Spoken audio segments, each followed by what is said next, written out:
이 중 해외 유입 환자는 1,099명입니다. 이 중 전체 확진자의 85.3%인 9,217명이 격리 해제되었고 현재는 1,332명이 격리 치료 중에 있습니다. 신규로 어제 확진된 신규 확진자는 8명이었습니다. 어제는 안타깝게도 두 분이 코로나19로 사망을 하셨습니다. 고인의 명복을 빌고 유가족께는 심심한 위로의 말씀을 드립니다. 금일 신규 확진자 8명은 모두 해외 유입 사례입니다. 국내 지역사회 발생으로 확인된 사례는 어제 보고 사례에서는 없었습니다. 해외 유입된 사례의 유입 국가는 미주 지역이 3명, 기타 지역이 5명으로 아랍에미레이트 3명, 타지키스탄 1명, 쿠웨이트 1명이었습니다. 최근 2주간의 전파 경로는 해외 유입 사례의 비중이 좀 더 높아져서 71.7%이며 해외 유입과 관련돼서 발생한 사례가 1명이었습니다. 또한 병원 및 요양병원과 관련된 사례가 7.9%로 약간 감소하였고 지역의 집단 발병과 관련된 경우가 4.7%로 감소하였습니다.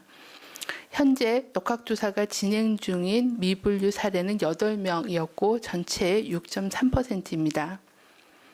정부는 그간의 코로나19 유행 양상과 대응 상황을 토대로 총리 주재의 중대본 회의를 거쳐 5월 6일부터 생활 속 거리 두기로 전환하기로 결정하였습니다.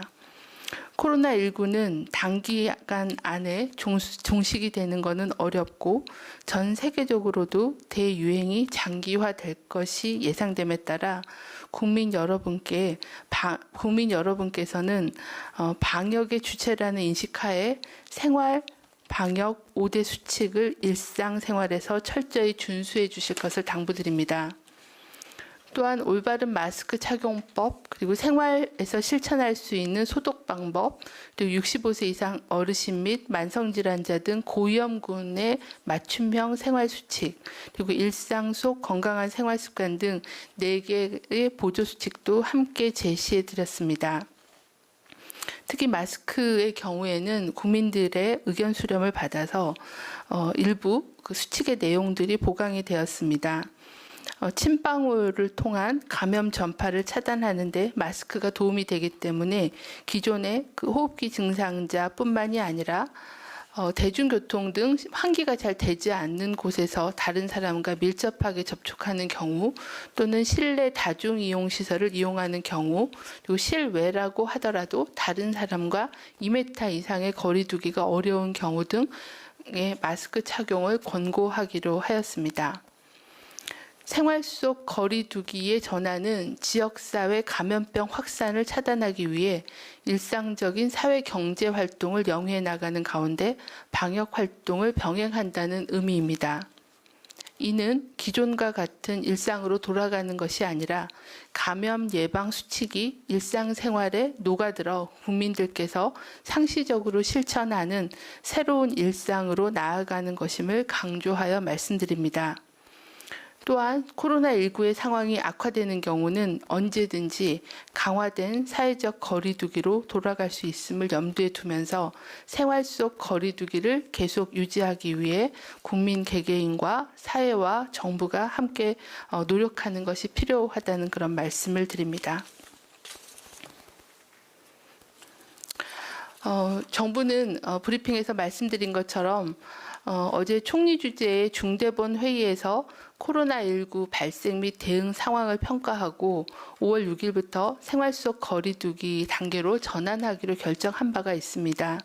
이는 그동안 국민들께서 사회적 거리두기를 실천해 주시고 의료계가 선별 진료 및 환자 진료를 충실히 담당해 주시고 중앙과 지자체가 검역, 역학조사, 접촉자 관리 등 방역 조치를 적극 시행하여 코로나19 유행을 억제해 왔습니다. 하지만 백신이나 치료제가 없는 상황에서 코로나19를 종식시키는 것은 불가능합니다. 국내외에서 유행과 완화를 반복하며 장기간 유행할 것으로 전망하고 있습니다. 전 세계에서도 코로나19 유행이 지속되고 있고 특히 남미 지역과 아프리카 지역 등으로 그 지역이 확산되고 있습니다.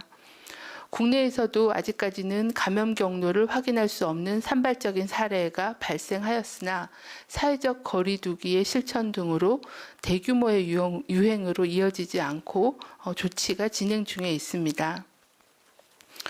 방역 당국의 목표는 백신 등 근본적인 해결 방안이 마련되기 전까지는 우리의 의료 체계, 방역 체계, 사회 시스템이 가능한 수준으로 코로나19의 발생 규모와 속도를 억제하고 통제해 나가는 것입니다.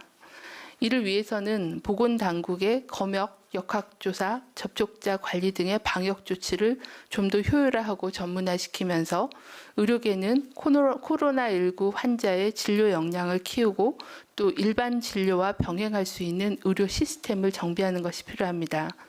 국민들께서도 생활 속 거리 두기를 실천하고 또 사회 제도와 문화를 바꿔나가는 노력이 다 같이 이루어져야 통제 가능하다고 보고 있습니다. 생활 속 거리 두기로의 전환이 감염병에 대한 경각심이 없었던 코로나19 이전의 과거 일상생활로 돌아가는 것이 아니라는 점을 분명히 말씀드리고 싶습니다.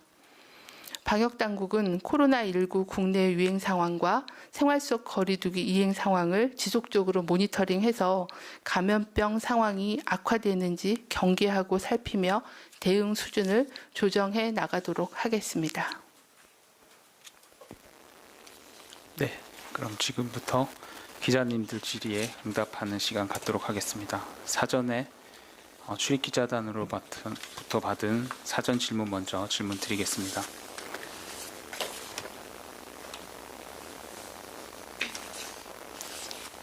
네, 오전 중대본 브리핑에서 감염 경로를 알 수 없는 환자가 최근 2주간 10명이라고 말씀을 했는데 발생 지역과 날짜 등 구체적인 설명을 부탁드리고 또 7명이 발생한 대구의 위험도에 대해서 방역당국은 어떻게 판단하고 있는지도 설명해 달라는 질문입니다.